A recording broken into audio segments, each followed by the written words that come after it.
माँ तू सबसे प्यारी है, माँ तू जग में न्यारी है। माँ तू सबसे प्यारी है, माँ तू जग में न्यारी है। अपने आंचल में रखना, अपने आंचल में रखना, हमें वरदानों से भरना। माँ तू सबसे प्यारी है, माँ तू जग में न्यारी है। माँ तू सबसे प्यारी है, माँ तू जग में न्यारी है। Mr. Rajan Samuel, a great missionary in Hindi heartland, first class with distinction. पिता, पुत्र और पवित्र आत्मा के नाम पर आमीन। आप सबों को जय यीशु। हम लोग आज मत्ती का सुसमाचार का आगे का पढ़ाई करेंगे। अब तक हम लोग सुसमाचार का 3 भाग में सीखा। मैंने बोला 5 भागों में ईसा मसीह के 5 प्रवचनों के आधार पर डिवाइड कर करके हम सीख रहे हैं। और बीच के दिनों में भी हम लोग जो मत्ती के सुसमाचार से उड़ने वाले कुछ सवाल है, कई लोग सवाल पूछा है, उन सवालों का जवाब भी देते जा रहे हैं। इसका मतलब पूर्ण रूप से हम लोग इन दिनों में मत्ती का सुसमाचार ही सीखते जा रहे हैं। थोड़ा सा गहराई से पढ़ाई इसलिए कर रहा है, सुसमाचार है, ईसा मसीह के टीचिंग को अच्छी तरह समझना हमारे लिए बहुत जरूरी है। और इसके बाद हम लोग एक और बात जो प्रारंभ में इंट्रोडक्शन में मैंने बोल करके दिया था, मत्ती का सुसमाचार को 5 भागों में जो विभाजित करता है, वो विभाजन ईसा मसीह के जो प्रीचिंग के आधार पर। सबसे पहला प्रीचिंग हम लोगों ने देखा पहाड़ी संदेश, अध्याय 5, 6, 7, सबसे बड़ा प्रीचिंग वहां पर हमें मिला। इसके बाद शिष्यत्व के विषय में जो प्रीचिंग हुआ अध्याय 10 के अंदर। इसके बाद हम लोगों को अध्याय 13 के अंदर स्वर्ग राज्य के विषय में जो प्रीचिंग है। और आज हम लोग अध्याय 18 के अंदर कलीसिया के विषय में जो प्रीचिंग है उसके विषय में मनन चिंतन करेंगे। मत्ती के सुसमाचार में केवल हम लोगों को ये पढ़ने के लिए मिलता है, अन्य कोई सुसमाचार में नहीं लिखा है, केवल मत्ती के सुसमाचार में पढ़ने के लिए मिलता है। ये जो एक्लेसिया शब्द, कलीसिया, ये शब्द मत्ती के सुसमाचार में, अन्य सुसमाचार में नहीं लिखा हुआ है। मत्ती के सुसमाचार में इस कलीसिया का वो शब्द और उसके आधार पर ईसा मसीह का एक प्रीचिंग भी हम लोगों को पढ़ने के लिए मिलता है। इसको एक्लेसियोलॉजी कहते हैं। ये जो ईश शास्त्र का एक भाग है। और इसके बाद ये चौथा भाग है। 5वां भाग में हम लोगों को जो मृत्यु के बाद जो स्वर्ग राज्य हमें मिलना है उस जीवन के विषय में, उसको एस्केटोलॉजी कहते हैं, वो भी ईश शास्त्र का एक भाग है। तो ये सब हम लोगों को मत्ती के सुसमाचार में मिलता है। तो आज का क्लास हम लोग जाएंगे अध्याय 14 से लेकर के अध्याय 18 तक का अध्यायों में। अध्याय 18 में आकर के हम लोगों को जो कलीसिया के विषय में एक्लेसियोलॉजी जो वो शास्त्र पढ़ने के लिए मिलता है। एक और बात यहाँ पर मैं याद दिलाना चाहूँगा, मैंने कहा था केवल वो प्रीचिंग ही नहीं, उसके पहले कुछ विवरण मिलता है, उसकी ओर हमें लेकर के जाता है। उन विवरणों को हम सीखते हुए जाएंगे। इसका मतलब अध्याय 14 से अध्याय 17 तक के अध्यायों में हम लोगों को अनेकों विवरण मिलेगा। और अध्याय 11 से मैंने बोला था, उससे पहले ईसा मसीह के विरुद्ध में ना शास्त्री ना फरीसी कोई खड़े होता था, लेकिन अध्याय 11 से हम लोगों को ईसा मसीह का विरोध करने वालों का एक रूप देखने के लिए मिला। यहां अध्याय 14 से वो विरोध बढ़ता हुआ मिलेगा। दूसरी बात, अध्याय 14 से जब हम पढ़ेंगे, ईसा मसीह अपना प्रेरिताई कार्य में शिष्य लोगों को भी शामिल करते हुए उनको भी कुछ न कुछ अधिकार मिलता हम लोगों को देखने के लिए मिलेगा। जो ईसा मसीह के विरुद्ध में जो उड़ने वाला शब्द और ज्यादा तेज हो रहा है, और साथ ही साथ ईसा मसीह शिष्य लोगों को भी कुछ न कुछ अधिकार देता हुआ हम लोगों को यहां पढ़ने के लिए मिलेगा। तो आज अध्याय 14 से हम लोग जल्दी जल्दी पढ़ते हुए जाएंगे। 14 के अंदर सबसे पहले योहन बपतिस्ता का जो मृत्यु के विषय में वर्णन है। इसके बाद रोटी का पहला चमत्कार, मत्ती के सुसमाचार में और मार्कुस के सुसमाचार में 2 रोटियों का चमत्कार मिलता है। मैं पवित्र यूक्रिस्त के विषय में जो क्लास लिया उसके अंदर ये चमत्कारों के विषय में कई बार सिखा चुका है, फिर भी आपको थोड़ा याद दिलाने के लिए, जो पहला चमत्कार जो हुआ वो यहूदी प्रांत में हुआ था। इसका मतलब है यहूदियों के लिए ये पहला चमत्कार प्रभु ने किया था। वहां पर हम लोगों को देखने के लिए 4 कार्य जो मिलता है। प्रभु यीशु मसीह ने रोटी ले ली पहला, इसके बाद उन्होंने आशीर्वाद की प्रार्थना पढ़ी दूसरा, इसके बाद उसको तोड़ना तीसरा, और उसको देना। ये 4 कर्म यहां पर हम लोगों को मिलते हैं। वही पवित्र यूक्रिस्त का भी इसका मतलब एक प्रतीक है। 4 घटना जहां लिखता है वो यूक्रिस्त का एक प्रतीक। इसका मतलब ईसा मसीह ने यहां पर ये पहला रोटी का चमत्कार 5 रोटी 2 मछलियों से 5000 पुरुष है। इसका मतलब स्त्रियां बच्चे सब मिलकर के कम से कम 15-20 हजार लोगों को तृप्त किया, और 12 टोकरे बच गया करके। ये 12 टोकरे, 12 संख्या भी देखो यहूदी शिष्य लोगों की ओर ये लेकर के जा रहा है, क्योंकि ये यहूदी प्रांत में चलने के कारण। दूसरा एक और मैंने सिखाया था, ये यहां पर वाक्य 20 में जो 12 टोकरे लिखा हुआ, यूनानी में लिखा हुआ शब्द वो टोकरे के लिए कोफिनूस है। मैंने कई क्लास में सिखा चुका है। ये कोफिनूस शब्द यहूदी लोग, वो जो टोकरा है यहूदी लोग अपने लिए रोटी लेकर के जाने वाला। अभी तीसरा, ये जो क्षेत्र, ये जो चमत्कार किया वो क्षेत्र यहूदी क्षेत्र है। एक और है, चौथा हम लोग देख सकते हैं, ईसा मसीह ने रोटी लेकर के यहां पर हम लोग देखते हैं आशीष की प्रार्थना पढ़ी। आशीष की प्रार्थना, भोजन करने के पहले उस रोटी के ऊपर आशीष की प्रार्थना पढ़ना, ये यहूदी परंपरा है, रीति है। गैर यहूदियों के क्षेत्र में अगला जब रोटी का चमत्कार होगा, वहां पर हम लोगों को मिलेगा रोटी लेकर के धन्यवाद की प्रार्थना पड़ी, धन्यवाद किया। ये गैर यहूदी लोग भोजन के पहले उस भोजन के लिए प्रभु को धन्यवाद देते हैं। वहां पर हम लोगों को ये पढ़ने के, वो वहां पर मैं समझा दूंगा।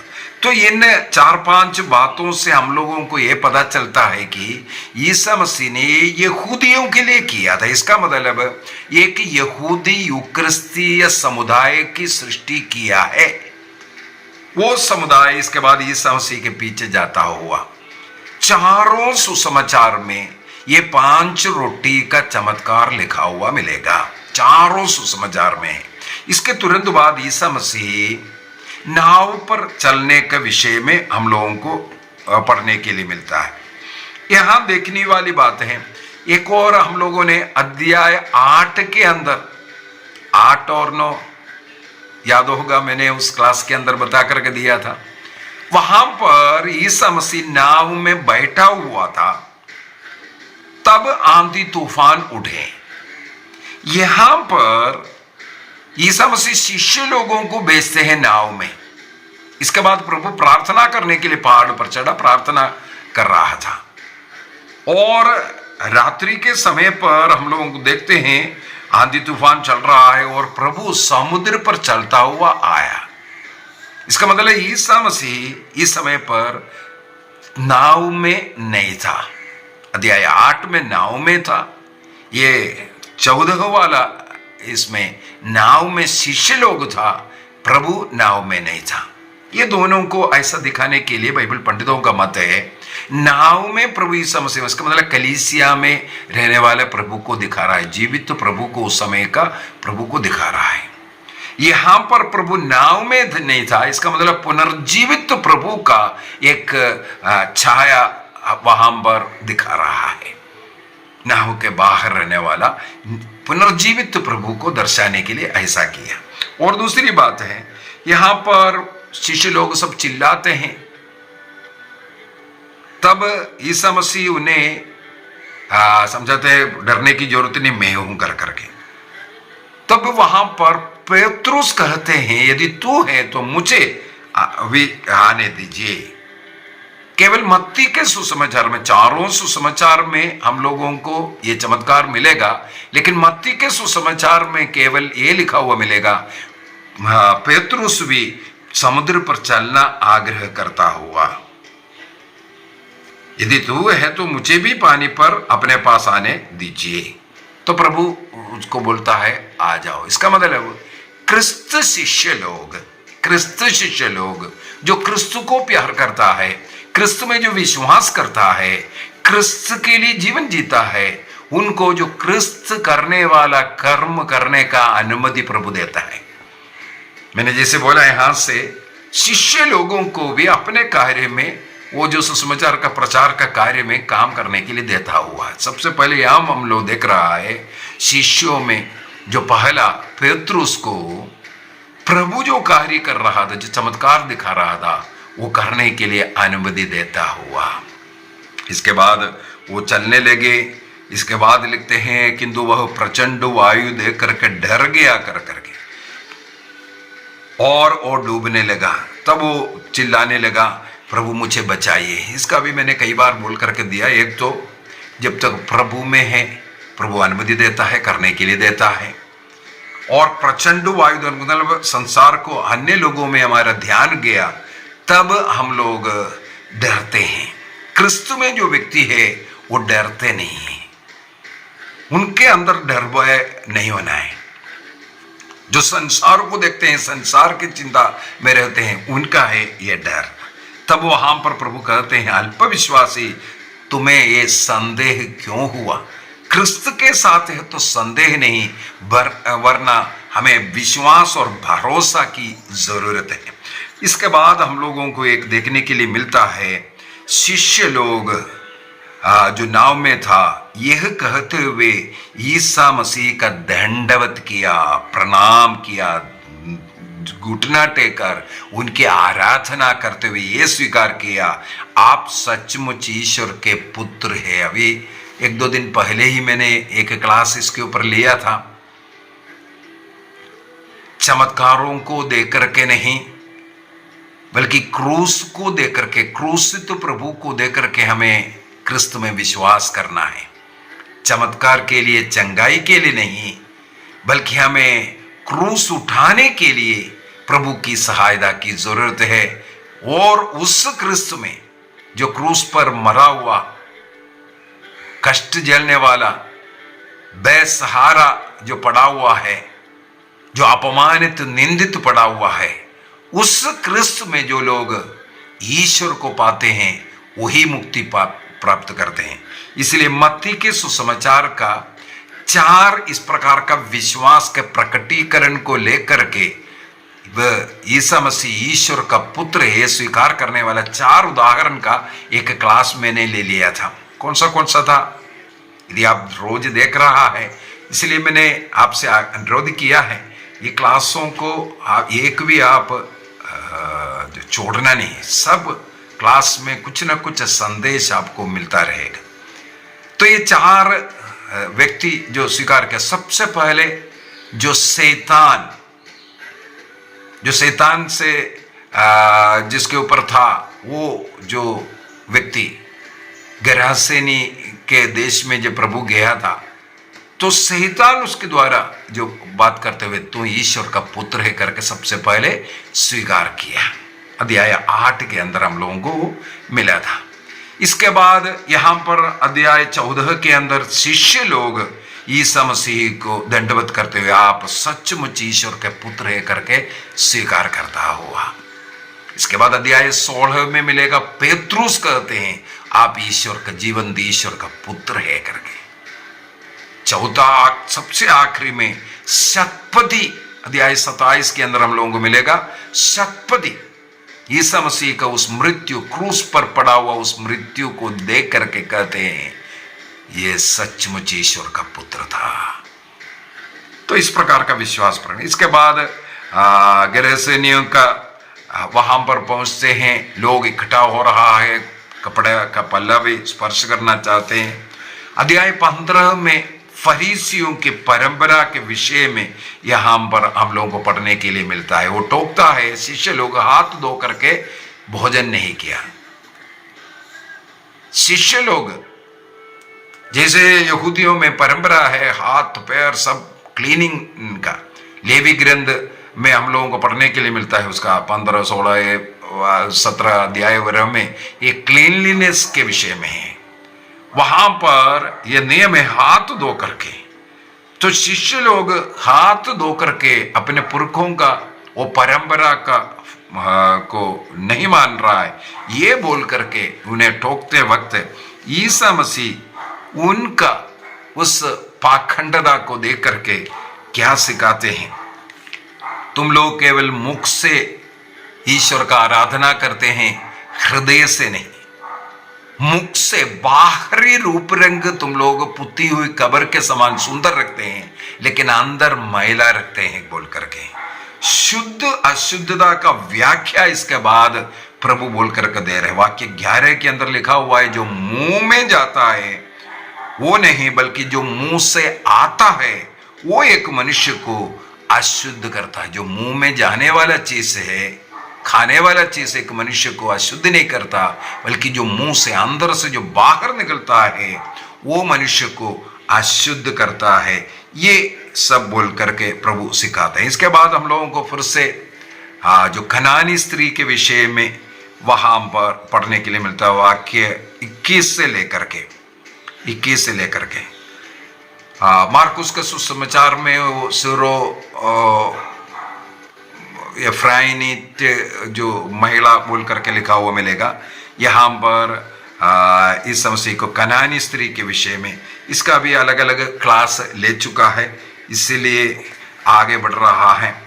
दूसरा रोटियों का चमत्कार अध्याय 15 में मिल रहा है। दूसरा रोटियों का चमत्कार ये प्रदेश ही देखो गैर यहूदी क्षेत्र है क्योंकि कनानी स्त्री है। इसके बाद ऐसे प्रदेश में उस गैर यहूदी प्रदेश में था सबसे पहला। दूसरा यहाँ पर ये जो दूसरा रोटियों के चमत्कार में 7 रोटियां हैं और कुछ मछलियां हैं और 4000 पुरुष लोग हैं। 4000 पुरुष लोग, ये है दोनों में डिफरेंस। दूसरा ये चमत्कार दिखाने का तरीका, यहां पर वो 7 रोटियां हाथ में लेते हैं। इसके बाद धन्यवाद की प्रार्थना पड़ी। मैंने बोला यहूदी क्षेत्र में आशीर्वाद की प्रार्थना पड़ा, यहां पर ईसा मसीह ने धन्यवाद की प्रार्थना पड़ी। इसके बाद उसे तोड़ करके खाने के लिए देते हैं और बाकी बचा हुआ ये जो टोकरे ये जो भरते हैं वो 7 टोकरे, वहां पर हम लोगों को 12 टोकरे हैं, यहां पर 7 टोकरे भर करके मिल रहा है। ये टोकरे लिखा हुआ वहां पर हम लोगों को मालूम है अध्याय 14 के अंदर जो है कोफिनोस शब्द था। कोफिनोस टोकरे वो है यहूदियों का टोकरा, एक छोटा साइज का होता है। लेकिन ये जो टोकरा यहां लिखा है यूनानी शब्द में उसको स्पाइरिस लिखा है। स्पाइरिस ये थोड़ा सा बड़ा सा एक व्यक्ति को बिठा भी सकता है। जैसे प्रेरित चरित्र के अंदर पौलुस को टोकरे में बिठा करके नीचे उतारा, ये सब हम लोग पढ़ते हैं। तो यही टोकरा है गैर यहूदियों का, ये जो टोकरा जो होता है वो स्पाइरिस कहते हैं। तो फर्क यहां पर हम लोगों को मिलते हैं, एक तो टोकरा, दूसरा जगह, तीसरा हम लोगों को मिलता है जो प्रार्थना करने का तरीका। यहां पर धन्यवाद की प्रार्थना है, वहां पर आशीष की प्रार्थना पढ़ते हैं। तो ये इसका मतलब वहां पर अध्याय 14 में यहूदी समुदाय को, यूक्रिस्तीय समुदाय को प्रभु ने बनाया। यहां पर अध्याय 15 के अंदर गैर यहूदी लोगों को इकट्ठा किया। अध्याय 16 में फरीसी शास्त्री प्रभु से चिन्ह मांगते हैं, योनस का चिन्ह, कई बार उसका भी क्लास ले चुका है। आगे बढ़ते हैं। इसके बाद प्रभु लोगों को सतर्क करते हैं, आप लोग फरीसियों की खमीर से बचते रहना। फरीसियों का खमीर का मतलब वे लोग केवल शिक्षा देते हैं, उसके अनुसार जीवन नहीं जीते हैं, केवल सिखाते हैं, नियम बांध करके अन्य लोगों के ऊपर सिर पर डाल दिया है, बोझ बनाया है, लेकिन वो स्वयं ऐसा कार्य नहीं करता। इसलिए फरीसियों के खमीर से बचते रहना मतलब पाषंडता, उससे तुम लोग बच कर रहना। जीवन में नहीं, गलत सिखाने वाले, जो ईश्वर ने जो बोला उसका अर्थ मतलब ही हटा करके कुछ और सिखाएगा, इस प्रकार के लोगों से बच के रहने का प्रभु कहते हैं। वाक्य 12 में हम लोग पढ़ते हैं, रोटी के खमीर से नहीं बल्कि फरीसियों और सदूकियों की शिक्षा, देखो यहां पर दिया हुआ है, फरीसियों और सदूकियों की जो शिक्षा से तुम लोग सावधान रहना। कई बार मैं इसलिए बोल करके दे रहा हूं, कैथोलिक चर्च का टीचिंग आधिकारिक टीचिंग होता है, आधिकारिक टीचिंग, क्योंकि बाइबल जिसने दिया वही व्याख्या कर करके देने का अधिकार है। लेकिन इसी बाइबल को उठा करके कई लोग अपने मर्जी का शिक्षा, अपने मर्जी का शिक्षा देने वाले। हाल ही में ऐसे एक भाई मेरे को फोन किया, हमारा जोसेफ नाइक। मैंने उससे पूछा, भाई कम से कम बाइबल तो पूरा पढ़ लो अच्छी तरह, इसके बाद तर्क करने के लिए ऐसा आना है। कहाँ से तुमने पढ़ाई किया, कहाँ से तुमने बाइबल कोर्स किया? मैंने थोड़ा सा पूछा तो मेरे से उल्टा पूछ रहा है, शिष्य लोगों ने कहाँ का डिग्री लेकर के आया था, वो तो मछुए थे, वो लोग तो सिखाया, आप सुन रहा है। तो उसका एक क्लास अलग लूंगा।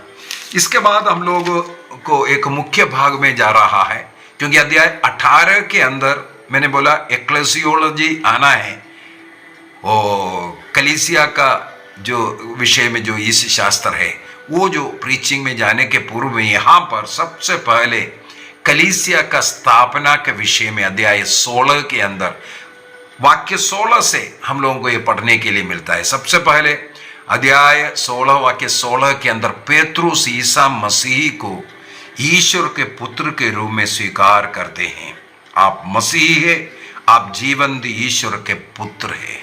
इसके बाद प्रभु कहते हैं तुम पेतरुस अर्थात चट्टान हो, इस चट्टान पर मैं अपनी कलीसिया बनाऊंगा। साक्षात जो पत्थर, जो चट्टान ईसा मसीह है, ईसा मसीह से जुड़े रहने वाला एक चट्टान के रूप में मसीह ने पेतरुस को वर्णन करते हैं और उस पेतरुस को अधिकार देता है। इसका मतलब कलीसिया के ऊपर अधिकार दिया। कौन सा कलीसिया है? अभी ईसा मसीह ने अध्याय 14 के अंदर एक यहूदी कलीसिया की स्थापना किया, जो खतना किया हुआ लोग, लेकिन बेखतना लोगों का एक और समुदाय को ईसा मसीह ने बनाया अध्याय 15 के अंदर। ये यहूदी, गैर यहूदी, इसका मतलब वो यूनिवर्सल कैथोलिक है, पूरे सब लोगों के लिए उस कलीसिया का मुखिया के रूप में ईसा मसीह ने यहां पर पेतरुस को अधिकार दे करके वाक्य 19 में बताते हैं,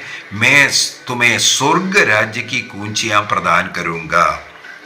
तुम पृथ्वी पर जिसका निषेध करोगे, स्वर्ग में भी उसका निषेध रहेगा। ये क्लास अभी 2 दिन पहले ही मैंने ले चुका है, इसी वजह से वो हम पर नहीं। इसके बाद हम लोगों को मिलता है ईसा मसीह ने पहला दुख भोग का भविष्यवाणी कर दें। यदि हम लोग जैसे इंट्रोडक्शन, मत्ती का सुसमाचार का इंट्रोडक्शन क्लास में मैंने मत्ती का सुसमाचार को 2 प्रकार से डिवाइड करने के विषय में बताया था। 2 प्रकार से। सबसे पहले मैंने बोला था ये 5 उपदेशों का, प्रवचनों का को रख रखे, कुछ विवरण, इसके बाद प्रवचन, इसके बाद विवरण, इसके बाद प्रवचन, इस प्रकार 5 प्रवचन हैं। उसके आधार पर 5 भागों में विभाजित करते। दूसरा विभाजन के लिए मैंने कहा था एक शब्द हम लोगों को बाइबल में पढ़ने के लिए मिलता है, तब से ईसा मसीह ये उपदेश देना शुरू किया, ये सिखाना शुरू किया। मत्ती के सुसमाचार में ये 2 जगहों पर हम लोगों को पढ़ने के लिए मिलता है। सबसे पहले मत्ती के सुसमाचार अध्याय 4 वाक्य 17 में पढ़ने के लिए मिलता है। अध्याय 4 वाक्य 17, उस समय से ईसा उपदेश देने और ये कहने लगे पश्चाताप करो, स्वर्ग का राज्य निकट आया। वहां से, उस शब्द से एक डिविजन करता है। इसका मतलब उससे पहले का भाग अध्याय 1 वाक्य 1 से लेकर के अध्याय 4 वाक्य 16 तक पहला डिविजन। दूसरा डिविजन अभी ये 17 से लेकर के यहां पर हम लोगों को अगला मिल रहा है वाक्य 21 में। अध्याय 16 का वाक्य 20 तक दूसरा डिविजन है। तीसरा डिविजन यहां शुरू कर रहा है वाक्य 21 में, 21 में। वहां पर लिखा हुआ है, उस समय से ईसा अपने शिष्यों को यह समझाने लगे कि मुझे यरूशलेम जाना है। देखो यहां पर लिखा है। तो इन 2 वाक्य के द्वारा कौन सा वाक्य? मत्ती का सुसमाचार 4:16 का और अध्याय 16 वाक्य 21 का, इन दोनों वचनों के अनुसार मत्ती के सुसमाचार को 3 भागों में भी डिविजन करते हैं। तो यहां पर वो तीसरा भाग में यहां शुरू हो रहा है। ईसा मसीह यरूशलेम जाने के विषय में, दुख भोग के विषय में भविष्यवाणी करते हैं। 3 बार ईसा मसीह ये भविष्यवाणी करते हैं, 3 बार ये भविष्यवाणी करते हैं। एक क्रिस्त शिष्य को, ये जो कलीसिया, यहूदी गैर यहूदी कलीसिया जो पेतरुस के अधीन में, अधिकार में देकर के जो स्थापित किया ईसा मसीह ने, उस कलीसिया का स्वभाव कैसे होना चाहिए यहां से सिखाना शुरू किया। अभी अध्याय 18 के अंदर मैंने बोला एक्लेसिया अध्याय आ रहा है, उसके विषय में जो प्रवचन दे रहा है वो अध्याय 18 में मिल रहा है। तो अध्याय 16 में उस कलीसिया की स्थापना के विषय में बता करके दे रहा है। इसके बाद वो कलीसिया दुख, क्रूस उठाने वाला कलीसिया होना जरूरी है। मुझे वहां जाना है, क्रूस उठाना है, कष्ट झेलना है और मरना है और जी उठूंगा, ये बोला। तब पेतरुस जाकर के बोला, प्रभु आपको ऐसा नहीं होना चाहिए। तब पेतरुस को बोला, हट जाओ शैतान। जो क्रूस उठाने के लिए तैयार नहीं है वो शैतान है, वो क्रिस्तीय व्यक्ति नहीं है। क्रिस्त के लिए, क्रिस्त की प्राप्ति के लिए, जैसे संत पौलुस ने बाकी सब कुछ को कूड़ा समझा, उसी प्रकार कूड़ा समझने की जरूरत है। इसलिए वाक्य 24 से आत्मत्याग की आवश्यकता, एक क्रिस्त शिष्य बनने के लिए आत्मत्याग की आवश्यकता है। अपने को छोड़ना है, अपना सुख, अपना आराम, चंगाई ये दे करके नहीं, आत्मत्याग की जरूरत है। अध्याय 17 के अंदर ईसा मसीह उस स्वर्ग का अनुभव कैसे रहेगा, अपने रूपांतरण की ओर लेकर के जाते हैं। पहाड़, ताबोर पहाड़ पर रूपांतरण हो रहा है। वहां पर पेतरुस, योहन और याकूब को लेकर के गए थे। उनके सामने प्रभु का रूपांतरण हुआ। उनका मुखमंडल तेजोमय हो गया, वस्त्र उज्जवल हो गए।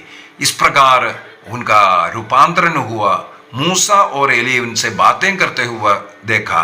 तब पेतरुस कहते, हम यहाँ होना कितना अच्छा है, हम 3 तंबुएं बनाएंगे, एक तुम्हारे लिए, एक मूसा के लिए, एक एली के लिए। तब एक बादल आकर के उन्हें ढक रहा है और बादल में से एक वाणी सुनाई दिया, यह मेरा प्रिय पुत्र है, इस पर मैं अत्यंत प्रसन्न हूं, इसे सुनो, इसे सुनो।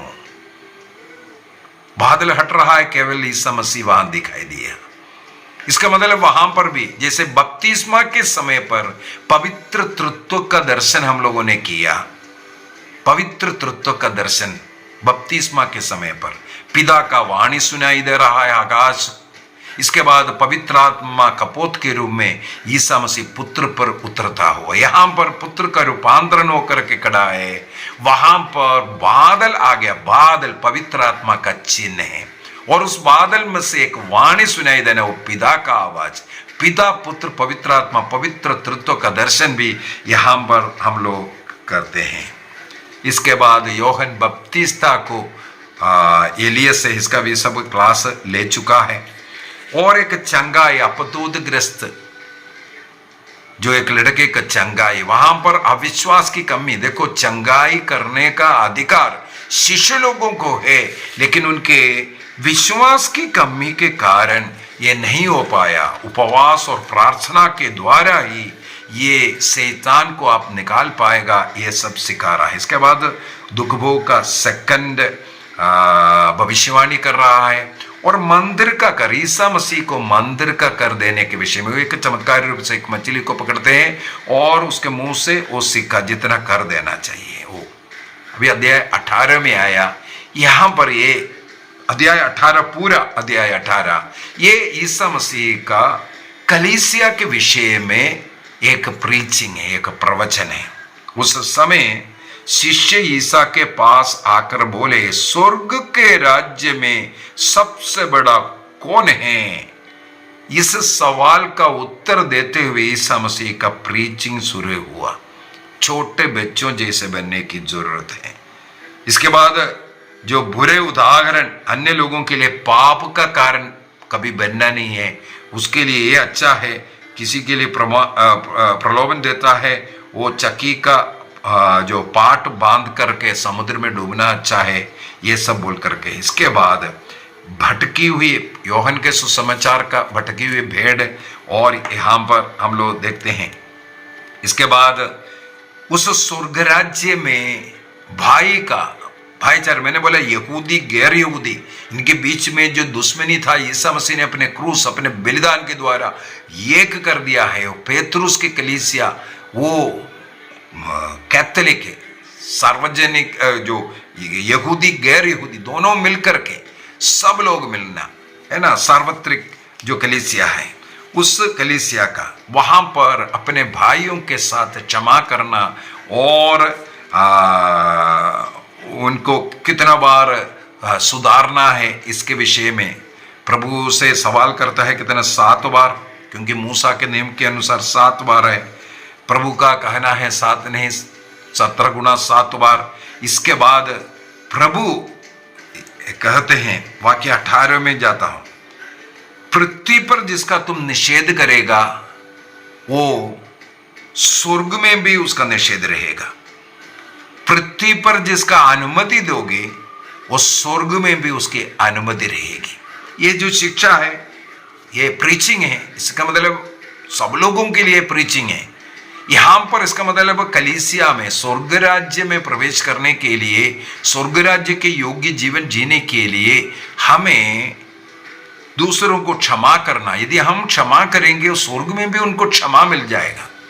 यदि हम क्षमा नहीं करते हैं तो उन्हें स्वर्ग में क्षमा नहीं मिल रहा है। इसलिए क्षमा की महत्व को यहां पर बता करके दे रहा है। मत्ती का सुसमाचार अध्याय 16 के अंदर पेतरुस को बांधने खोलने का अधिकार दिया, यहां पर कलीसिया को वो अधिकार देता हुआ हम लोग देखते हैं।